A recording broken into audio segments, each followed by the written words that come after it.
So let's continue on with the mission. What is it that we're trying to influence? And again, as Barbara and Pete and I have gone through the sessions together with you guys, you've probably heard each of us say at various points in time, and certainly this was something I mentioned earlier, the objectives around marketing communication really fall into three broad buckets. Thinking. Are you trying to change somebody's beliefs, the way they think? So earlier we gave an example of the pork marketing board convincing people that pork was in the white meat camp, the good meat, fish and chicken, and not the bad meat camp, which is red meat of beef and lamb, which may not be as good for you. So pork, the other white meat, that's a thinking campaign. Secondly, your objective might be to change the way people feel. This is behind the Google ads called Dear Sophie. I encourage you, if you haven't seen those, type Dear Sophie into Google and watch the ad. It's really a great ad that shows how Google is trying to build emotion into their brand. And then finally, action. You might be trying to get people to do stuff. That's why I showed you that milk campaign. The whole goal of that campaign was to get people to put more milk in the refrigerator. So whatever model you think about, whatever model you use, it's really designed around those three goals. I've put a couple of other things on the slide to help you remember this. So there's a model called the IDA model. That means action, decision, interest, awareness. Some of them are longer, chains going all the way from awareness to purchase and repurchase. Some other companies now, notably McKinsey, sometimes thinks about the purchase cycle as a circle as opposed to a funnel.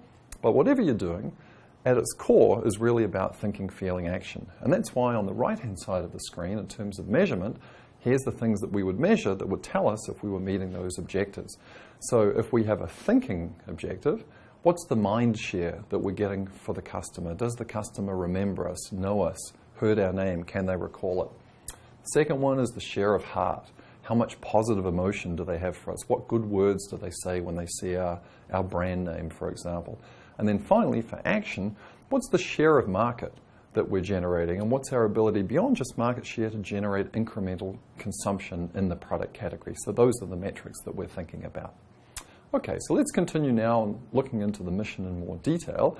And I'm going to give it in terms of two broad categories of appeal to people. You can appeal to people's brains, to their rational side. You can appeal to people's hearts, to their emotional side. And I'd like you just to think for a moment before we go into the different methodologies, under what conditions do you think it would be more effective to have a rational appeal? And under what conditions do you think it might be more effective to have more of an emotional appeal? So just think about that as we go through the examples. Let me start with the rational appeals. So the first one you might want to do would be a sort of a demonstration of the product. So in this case, we have a shaving company called Norelco showing a gentleman shaving his face, and then at the bottom, fairly detailed diagram of the hairs being pulled out of the face and being trimmed. So when is demonstration, a good rational appeal, appropriate? Typically, it's appropriate where you have a product that has certain key features that you really want the customer to try and understand the benefit. That's when the rational appeal of demonstration is particularly or especially effective. Secondly, another kind of rational appeal is sometimes to use a spokesperson to sort of say, well, if this person uses the product, then maybe I should use it as well. Here you're trying to transfer some positive benefit from the characteristic of the person onto the characteristics of the product. So here's Danica Patrick, the famous racer, who now is advertising GoDaddy. So GoDaddy is supposed to be fast, it's supposed to be fun, it's supposed to be interesting to deal with, to transfer all of those benefits or aspects of Danica Patrick's personality onto that particular product. Okay, another example of that, here you see Martina Hingis. She's promoting a certain product. It turns out to be a watch. Well, she's also Swiss. This is a Swiss watch, so there's kind of a connection between the two. The third one I'm showing you here is also the same watch company. This time, instead of using a Swiss person, they're using an American person, the famous swimmer Michael Phelps, who I think, wasn't he the one that got 8 gold medals in the 2008 Beijing Olympics? So pretty prolific athlete. However, unfortunately, and this is now showing a little bit of the dark side, Michael Phelps also likes to do other things in his spare time, and here he was captured by News of the World. So the upside of using a spokesperson is their positive characteristics get transferred onto the product in a way that makes sense for the customer, but sometimes you can't really control what they do. So that might lead you to use this kind of person as a spokesperson. In this case, what you're doing is you're using a Charlie Brown or a Snoopy character to try and soften the idea that a bank or a financial services company is sort of cold and only caring about money and boring and bureaucratic. Those are the kind of things, unfortunately, that people often say about financial services companies. But you can soften that image, make them think a little bit differently about who you are by using a cartoon character. Now, I should point out that this campaign was much more effective in the United States than it was in other places, I believe in the UK, where it was seen as perhaps a little frivolous to have a cartoon character managing part of my financial life. The Brits are a little bit more serious. So again, as we're finishing our discussion of spokespeople, maybe you can think of your own favorite spokesperson, whether it's a fictitious character like Charlie Brown, or a real person like Michael Phelps or Danica Patrick, that maybe has changed the way you've thought about a particular brand. I'm sure you can come up with your own examples. So now let's continue on. Let's look at the next kind of rational appeal, which is a testimonial. Now, when a testimonial is particularly important or particularly effective, they're effective when the person who's buying the product or service may end up using this product or service over a long period of time and or has no real way to understand before purchase whether this is going to be a good product or not for them. So in that case, it's really nice to have some other user tell you, hey, I've stayed at the Hilton and it's fantastic. Hey, I've used the LaserJet and I haven't had to repair it for years. So somebody else who's been through the consumption experience is telling you how good it is, and you're hoping to take the message that you'll have the same experience. So when the consumption experience is uncertain, testimonials are particularly effective at changing the way that you're going to think. The next one is a little bit more of a perhaps US biased one. We don't see too much of this in my home country in New Zealand, and those of you out there in other parts of the world may find that in your country, directly comparative advertising is either number one, not legal, or number two, it's just something that people are not very comfortable with culturally.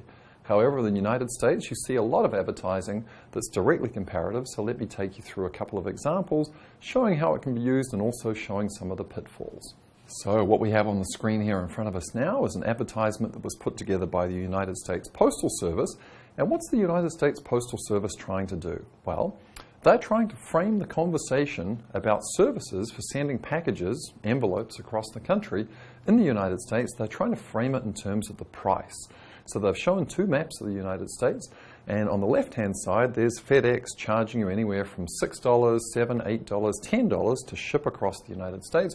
UPS also charging a similar range of prices, whereas for the good old post office, you can send things everywhere for a mere $3. So they're really trying to highlight the fact that they have, in Barbara's language, a point of difference or an advantage over their competitors on the basis of price. Now, of course, if you were one of the managers at either FedEx or UPS and you wanted to hit back at this comparison, how would you go about doing that?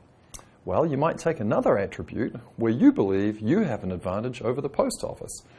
That attribute might be on-time delivery percentage. It might be speed of arrival or something of that sort. And what you might do is you might redraw the map and show, gee, we get 99.999% of our packages there within a day, and then show a map of the United States with the post office either not delivering or taking a very long amount of time. So that's one way that you could respond to comparative advertising. Now, of course, there's always a little bit of danger that you haven't fully anticipated how savvy your competitor actually is and what your competitor is going to do. So Barbara talked a lot about competition and thinking about points of difference and points of parity. So here's an advertisement that was run by Audi in Santa Monica in the United States. You can see the nice scenery of Santa Monica there in the background. And so Audi put up a big billboard that says, "Your move, BMW," as if to say, hey, we're ahead now, what are you going to do? BMW comes back with a billboard on the right that says, "Checkmate." So a very clever advertisement. So you have to be a little bit careful when you go down this comparative game that the other guy might sort of outthink you. I'll give one final example of this that I find particularly funny and particularly interesting. You can look this one up on the internet.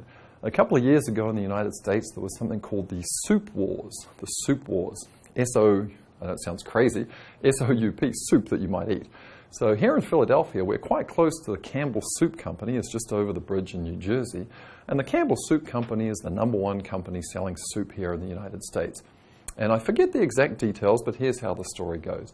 They had a brand of soup that they believed, one of their many, many different lines that they have, that was more healthful, better tasting, and so on, better for you, than their competitor across the street, who I think at the time was Progresso. So they did a big advertisement that, hey, our soup is so healthy, and those Progresso guys, they're putting a bit of MSG, you know, that monosodium glutamate. It's hard to say, isn't it? In their soup. So you might think, gee, that's a good thing to do because this soup is healthier than the competitor. Now, unfortunately, while Campbell's did have an extremely healthy soup, that was only one of hundreds of other varieties of soup that they were also selling. So how did the competitor hit back? The competitor hit back with full-page advertisements in major media outlets showing the iconic Andy Warhol Campbell soup can. You might know what I'm talking about. You might have seen those iconic cans that Andy Warhol, the artist in New York, used to paint of Campbell soup. Basically saying, yeah, okay, so those guys do have one or two healthy kinds of soup, but most of what they sell is full of MSG. Now, of course, Campbell's hadn't anticipated that, but you know what? That ended up, not like just the BMW and Audi example, that ended up being bad for everybody. My poor old friend over there, Chris, who's been eating soup, you know, for breakfast, lunch, and dinner, suddenly said, oh my goodness, soup is full of MSG. So in that case, the comparative advertising depressed the entire market for soup. Isn't that fascinating? So be a little bit careful if you're going to go down that comparative game. Now let me talk about the final thing in terms of rational appeal, because often rational appeals are making claims to try and convince you that A is better than B. So I think it bears keeping in mind that sometimes, or most times, those claims are based on different kinds of surveys and different kinds of data. And like any survey, things can always be twisted to give the story that you particularly want to tell. So let me show you an example of two hamburger chains here in the United States and actually around the world. So Burger King, and I believe the other one was McDonald's. So let's look at the Burger King survey. So Burger King does a survey and they ask people, how would you prefer to have your hamburger? Would you rather have it fried or flame broiled? Now when it's said in those terms, flame broiled just sounds a lot better than fried. I don't really want to have a fried burger. In fact, 75% of the people preferred a flame broiled burger, and that of course is the method of cooking that's used by Burger King. So then perhaps what they could do is they could go out in an advertising campaign and say 75% of people who eat burgers prefer the way we cook them at Burger King. And on the basis of that survey, it would be true. Now of course, if you ran another survey, and I think this is something similar to what McDonald's or one of the other competitors did, you could change the framing of those questions slightly, and you could say, well, instead of fried, you could say, would you like to have your burger cooked on a hot stainless steel grill? Or would you like to have it cooked by passing raw meat through an open flame? Which is just a different way of saying flame broiled. Doesn't sound so appealing though, does it? And in fact, the people who took the survey agreed. So now 53% of the people want cooked on a hot stainless steel grill, which is the equivalent of fried. The other people, much lower percentage than in the first survey, now prefer the flame broiled. So just be a little bit careful as a consumer when you're exposed to any kind of claim on the basis of a rational appeal. Presumably that appeal has been created on the basis of some research that may have a slight slant one way or the other. Okay, so that's the end of rational appeals, or the main categories of rational appeals, and when and how they're useful. Notice at this point I haven't said anything about the particular media. And that's not really important at this point because you could have a rational appeal in print, you could have a rational appeal on an advertisement sent to my mobile phone, a rational appeal on a Facebook ad. So really don't want to think too much about the delivery mechanism, but at this point just really thinking about the ways that we can do creative content.